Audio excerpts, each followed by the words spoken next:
Have you ever wondered how scientists actually calculate the billions of stars in our galaxy?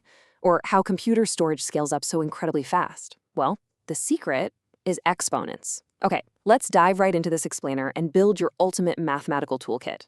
Today, we're focusing on mastering the laws of exponents and completely crushing exercise 1.4 from your Class 9 math syllabus. If you've ever stared at a messy equation full of those tiny little floating numbers and felt totally overwhelmed, do not worry. Seriously, by the end of this session, you're going to be reading those equations like an absolute pro. So here's our game plan for today. 1. Meet the exponent. 2. Product and quotient laws. 3. The three power laws. 4. Zero and negative rules. And finally 5. Conquering exercise 1.4. All right, part 1, meet the exponents. Before we start unlocking all these complex equations, we need to make sure we're speaking the exact same mathematical language. So, in the exponential form, a to the power of n, think of the base, that a at the bottom, as your foundational building block, kind of like a single bacterium in biology. Then there's the exponent, or index, which is that little n up top. That tells you exactly how many times the base multiplies itself. And when you calculate the whole shebang, that final result is simply called its value. Base, exponent, value. Keep those three terms locked in your brain. Moving right along to section 2, product and quotient laws. Now that we know the basic anatomy of an exponent, let's grab our first two heavy-duty mathematical tools. As you'll see right here in your textbook, these laws are basically just brilliant shortcuts. You know, in math, when we have tons of bases and exponents being multiplied or divided, doing it the long way literally takes forever. The laws of exponents, they let us bypass all that tedious arithmetic completely. And the pattern here is so brilliantly simple. For the law of product, when you multiply two identical bases, you don't actually need to do any massive multiplication. No way. You just keep the base exactly the same and add the exponents together. It's that easy. The law of quotient is the exact opposite. When you divide matching bases, you simply subtract the bottom exponent from the top one. So, to recap, multiplication means addition and division means subtraction. Let's actually see how this plays out with a quick example. Imagine you have 3 to the 5th power divided by 3 to the 2nd power. Now, instead of figuring out 3 to the 5th, which honestly is a pretty huge number, we just apply our quotient law. We take the top index, 5, and subtract the bottom index, 2.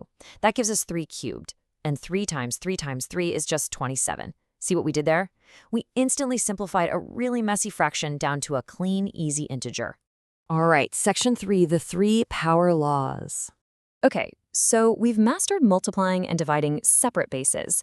But what happens when powers collide directly with other powers? Well, your textbook lays out 3 specific variations of these so-called power laws. And yeah, I know it might look like a whole lot of random letters and brackets right now, but I want to share one incredibly simple secret that ties all of this together. That secret? It's fair distribution. Basically, an outside exponent always distributes to the inside. So a power raised to another power means you just multiply those exponents together. If you have a product inside some brackets, that outside exponent attaches to both pieces equally. And the exact same thing goes for a fraction. The outside exponent just drops right onto both the numerator and the denominator. It's really all about sharing the wealth. Let's apply that power of a power law to this specific example. Say we have 5 squared, and that whole thing is raised to the power of 4.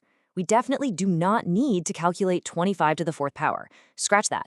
We just multiply the inner exponent, 2, by the outer exponent, 4. 2 times 4 is 8, so our final, beautifully simplified answer is just 5 to the 8th power. Fast, clean, and elegant. Next up, section 4, zero and negative rules. Before we hit the boss level and tackle the full exercise, we really need to quickly check the fine print. Always remember these golden rules, guys. First, any non-zero number to the power of 0 is exactly 1. Literally, it could be 1,000,000 to the power of 0. Bam, it's still just 1. Second, keep a close eye on your negative signs. An even exponent, like 2, 4, or 6, will always crush a negative sign into a positive. But an odd exponent, that leaves the negative sign completely intact. And finally, section 5, conquering exercise 1.4. You have the theory, and you've built a complete toolkit of rules. Now it's time for the rapid-fire trial. We are going to conquer every single question in this exercise. Now, this page might look like a dense, tangled puzzle of algebra at first glance, but take a deep breath. By applying the exact laws we just learned, step by step, rule by rule, we are going to rapidly untangle every single equation on this page. Kicking things off with question 1, it's all about that quotient law. For part 1, you simply subtract the exponents to get 3 cubed. Easy. For part 2, you just break that 10 down to reveal matching bases of 2 and 5. And hey, do not let part 3 intimidate you. Just treat that entire bracket a plus b as a single base. Subtract the top from the bottom and watch that whole massive fraction just elegantly collapse.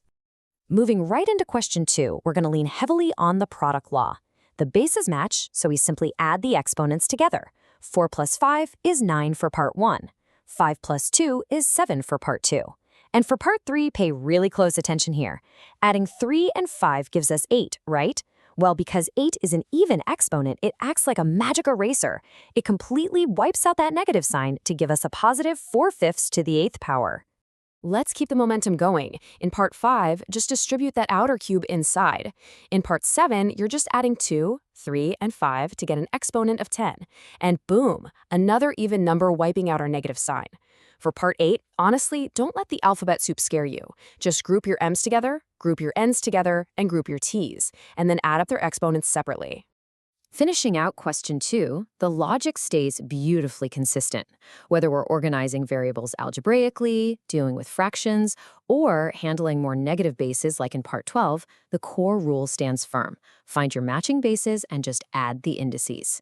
And just like that, an even exponent of 12 means goodbye negative sign once again. Okay, for question 3, we switch our primary tool over to the power of a power law. This is where we multiply those inner exponents by the outer ones. In part 1, 2 times 3 is 6. In part 2, 3 times 5 is 15. But take a really close look at part 4. The outer exponent is 3, which is an odd number. When it multiplies with the inner cube on that negative 3, it creates an exponent of 9. And because 9 is odd, that negative base stays negative in the final answer. See, the fine print totally matters.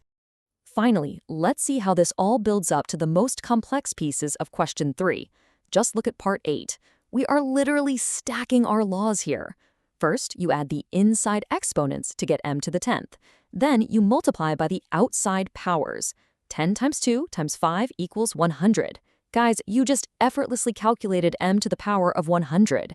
That is a number so unbelievably massive it rivals the number of atoms in the universe, and you did it without even breaking a sweat. And there you have it.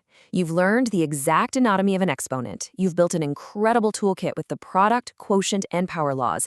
And you flawlessly executed every single challenge in exercise 1.4. You're no longer just guessing. You are fluently speaking the language of higher mathematics.